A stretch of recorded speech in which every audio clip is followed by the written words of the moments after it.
Welcome to Adventures University, a series of hyper-brief video courses prepared for you to learn the specific rules and mechanics of Dungeons & Dragons 5th edition. I'll also have tips and tricks on how to play and run games, and even how to create custom worlds to craft your own stories in.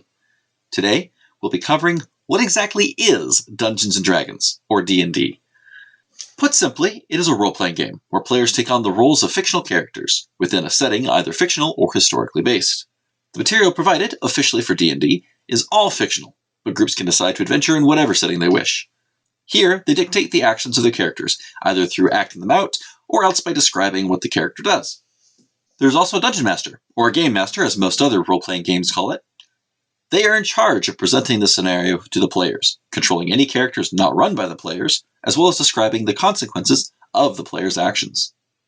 What separates role-playing games like D&D from just making things up at random is that there's a set of rules and guidelines that everyone has agreed upon ahead of time, which adds a level of consistency and fairness.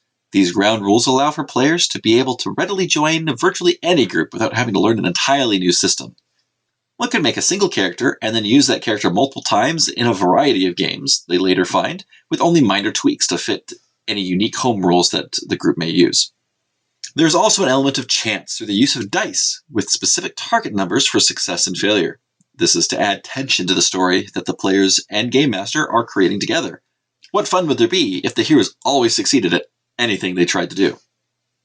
To sum things up, D&D is a game of collaborative storytelling and of problem solving, whether the problem is a puzzle to work out or a monster or a villain to bring to justice. In a way, it's like a choose-your-own-adventure story, where you work together with the other players and the Game Master to decide how things turn out for the group of intrepid adventurers. Just as how reading is a different experience than watching a movie, D&D is yet another way to enjoy a good story. It can be an epic adventure like The Lord of the Rings, or more slapstick amusement like Monty Python and the Holy Grail, or anywhere in between. And yes, with a bit of planning ahead, D&D can be things other than the Dark Ages, such as modern times or space adventures. And that is my simple answer to what is D&D. Thank you for attending today's lesson. Stick around for after-class notes, which are a few more examples of what D&D is, as well as a few general thoughts of mine. Or move on to the next course right now. But first, if you enjoyed the video, don't forget to like and subscribe. If you want to support Adventures University a step farther, visit the Patreon at patreon.com/adventurersuniversity. And now, for the after-class notes. Thank you for sticking around. First of all, I'd like to go through a little skit of how a typical encounter might go. A back and forth between a couple of the Dungeon Master and a player. You can see the entrance to the cave you're told about on the other side of the ravine, but the rope bridge that used to span the gap has been cut. What will you do? Are there any large trees in the area? Preferably ones with long, thick limbs that stick out a ways over the ravine. Yes, there are a number of trees in the area. A particularly large oak is only about 30 feet away, angling slightly over the edge of your side of the cliff. I'd like to find a limb on this tree that I believe can support the weight of myself and the rest of the party. Then I'd like to climb up, tie the rope to it, and we can each swing across one by one to the other side of the ravine. As you and your comrades prepare to swing across the ravine, please roll an athletics check. I rolled a 2. Well, as you swing across, you realize too late that the palms of your hands are drenched with sweat. Panic sinks in as you lose your grip on the rope and you begin to fall into the ravine. Can I try to grab the side of the cliff as I fall? Make a dexterity saving throw. With modifiers, that gives me 14. Falling at an angle, you slam into the side of the rock. Upon impact, you latch onto a couple jutting rocks to avoid bouncing off and falling the rest of the long way down. You take a few points of damage, but you are alive. Whew. I decided to make this video in particular because, well, those of us who have been in the hobby for a long time may think it's obvious what D&D is. For the new person who either hasn't ever participated in it or has, even worse, heard false information about it, may be daunted or, like I said, have false information about what it is. And maybe that's discouraging them from investigating it even more. Two of the biggest reasons I've noticed hesitancy from people diving in further is misunderstanding specifically of what roleplay means, as well as confusion of the nature of an imagination game. I made specific note earlier of the difference between this and just making things up at random, because that's what some people perceive it as being. Like, why do I need to spend money or learn rules to just make things up. Why can't I just do that?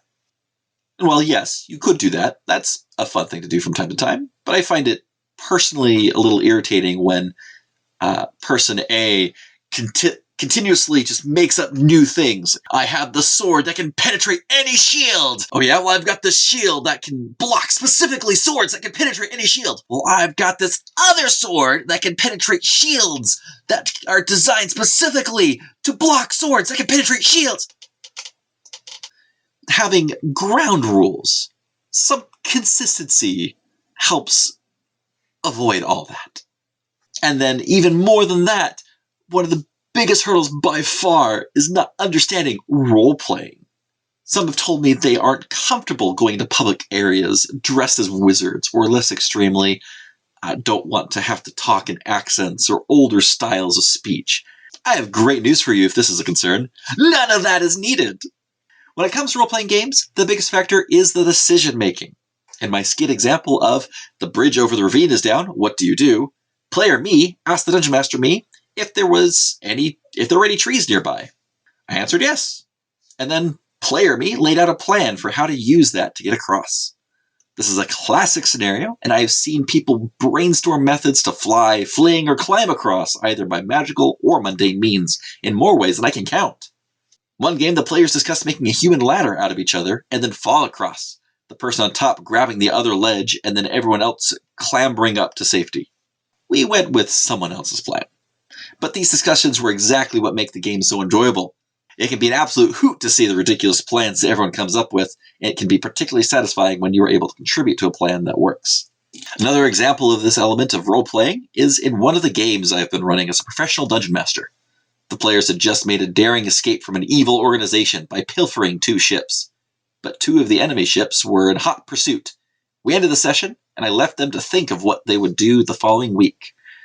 In my mind, the options were probably going to be either turn and fight, or figure out a way to get away or hide. One player looked through his list of items he had, then messaged the group with an idea. What if we flew? He then pulled out a gag item I had given the party the previous Christmas. I designed it to allow them to basically make a flying sleigh with reindeer, but worded it so they could use any vehicle. After a day of back and forth discussion, a plan was decided upon. The wizard in the group turned himself into a whale and began pulling the ship. The item was then used to cause the whale and the ship to fly. Another player even pitched in with a spell they had to make them fly even faster for a short time to discourage their pursuers. It was so ridiculous, we all laughed about it, and they all gave themselves massive digital pats on their backs for coming up with such an amazing plan. None of that was acted out. It was all players discussing what they had available and deciding what course of action it would be. I understand where these misunderstandings come from. People just telling it wrong, stereotypes from past and present, and there are even modern good examples, such as groups like Critical Role, who play for an audience and play very flashily. The cast of Critical Role are professional actors and are playing the game in a way specifically to be entertaining to an audience. And this and other things carry over to the plethora of groups streaming their games to a public audience. Even if they aren't professional actors, the ones who play in a showy way tend to be the ones people enjoy watching the most. You can definitely play that way if you want, and if you enjoy that, but it's not required is the point. If you want to dress up, go for it. If you want to make a voice or an accent, whether good or bad, go for it. But don't feel like you need to. If you've seen shows like Stranger Things, where it portrays that stereotype of the group of friends gathering in the basement, just having a good time together, that's what D&D is about. Just one more way of doing it. I myself consider myself a huge board gamer, but board games can only get you so far. You can only play Monopoly so many times before it starts to... You know what? You really can only play Monopoly so many times, in my opinion, just in general. The point is, I love board games, but I'm passionate about D&D because I feel that it presents so many more options, so much more variability. It allows an outlet for my creativeness as well as my desire for mingling with people. Being the introvert that I am, that's a little difficult sometimes. And with that, I believe we'll end the afternote section now as well. I do want to make note that the quality of the video may not be perfect right now. I'm certainly not content with it. I am getting some better equipment, but figured I would start getting myself out there now so that I can start getting myself out there. I want to do this more regularly. If I don't start, it's not going to happen. So, yeah. Thank you again for watching. I'll see you in the next course.